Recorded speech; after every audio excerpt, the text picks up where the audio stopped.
vivaient comme des soldats dès l'enfance.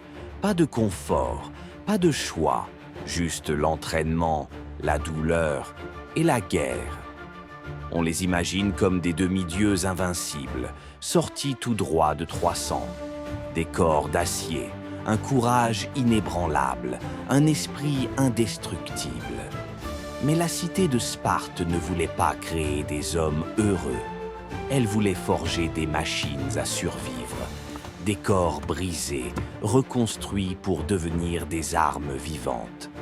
Voici ce qu'était vraiment une journée dans la peau d'un guerrier spartiate. Pas dans les arènes, pas dans les récits, mais dans la réalité brute. C'est parti! À l'aube.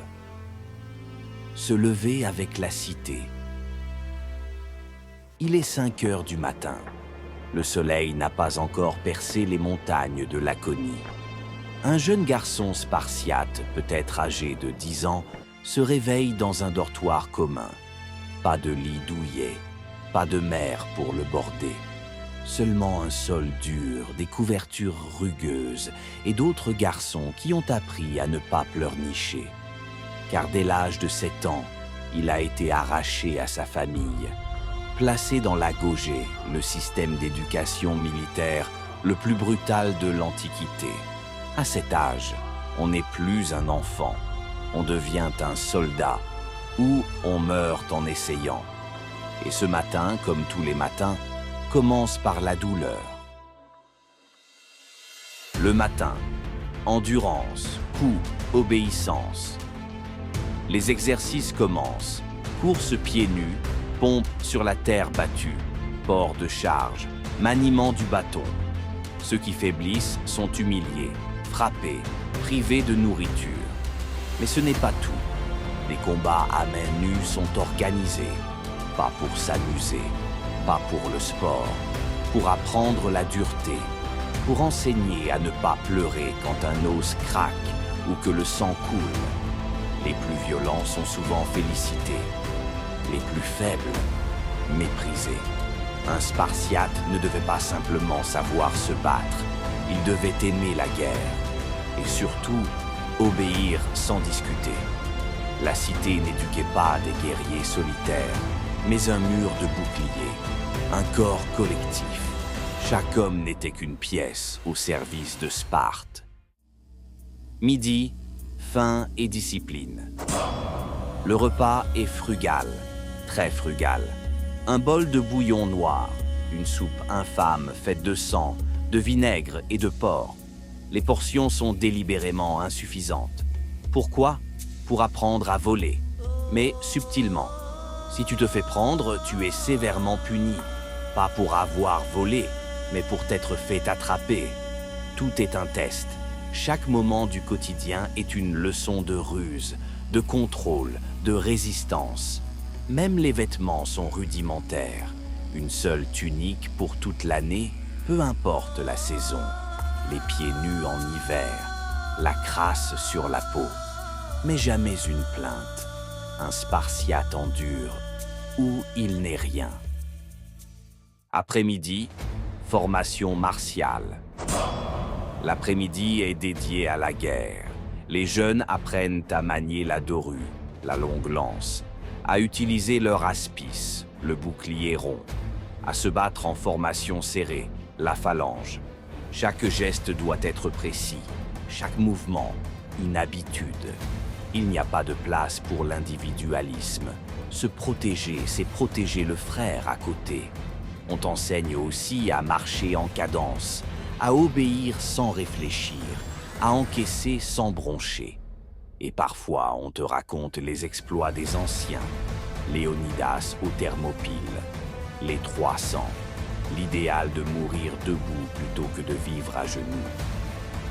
Si ce genre de plongée dans la vie réelle des guerriers vous passionne, abonnez-vous, car les légendes, c'est bien. Mais découvrir la vérité derrière le mythe, c'est encore mieux. Fin d'après-midi, test de courage. Mais la formation ne s'arrête pas là. Des épreuves secrètes existent. comme le Crypti, des missions nocturnes où les plus jeunes sont envoyés en pleine nature, seuls, parfois même pour traquer des Zélotes, les esclaves de Sparte, et revenir avec une preuve de leur courage. Une éducation violente? Oui, mais pensée comme une sélection naturelle, un filtre à faible et une fabrique à légende. Soir, pas de repos pour les forts. À la tombée du jour, pas de foyer chaleureux. Les jeunes dorment ensemble sur des paillasses communes. On leur permet à peine de parler. On leur donne peu de repos. Leur quotidien est un entraînement à la guerre, même dans le sommeil. Les instructeurs veillent, toujours prêts à tester leur vigilance, à les réveiller pour un exercice imprévu ou une punition collective. Certains pleurent en silence, d'autres serrent les dents, car tous savent, c'est le prix pour devenir un vrai Spartiate. Adulte, le soldat est né. Ceux qui survivent à l'agogée deviennent des citoyens à part entière, appelés homoioi, les égaux. Mais leur vie ne devient pas plus douce. Jusqu'à 60 ans, un homme spartiate reste soldat. Il vit dans des casernes, il mange avec ses compagnons d'armes. Il appartient d'abord à la cité, avant d'appartenir à sa famille. Le mariage est permis, mais les hommes ne dorment pas chez eux avant l'âge de 30 ans. La loyauté va à Sparte, le reste est secondaire. Et sur le champ de bataille, une seule consigne: reviens avec ton bouclier ou sur ton bouclier. Car fuir, c'est trahir. Et la honte de la désertion est pire que la mort. Voilà une journée dans la peau d'un guerrier spartiate. Pas un héros de cinéma, mais un homme forgé dans la douleur, l'obéissance et le feu de l'entraînement. Sparte ne cherchait pas à produire des penseurs, des artistes ou des marchands. Elle voulait des combattants, des corps durs, des esprits froids, des âmes prêtes à mourir pour la cité. C'est ce modèle extrême qui fascine encore aujourd'hui, parce qu'il nous parle d'une époque où la souffrance n'était pas une faiblesse, mais un passage obligatoire. Et parce qu'au fond, derrière les armures et les lances, se cachait une question simple. Jusqu'où peut-on aller pour devenir plus fort? Si vous aimez découvrir la vérité derrière les mythes, les vraies histoires des peuples de légende, abonnez-vous.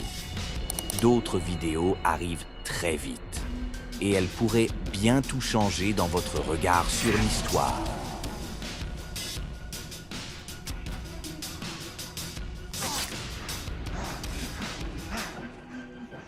Fais-le cracher!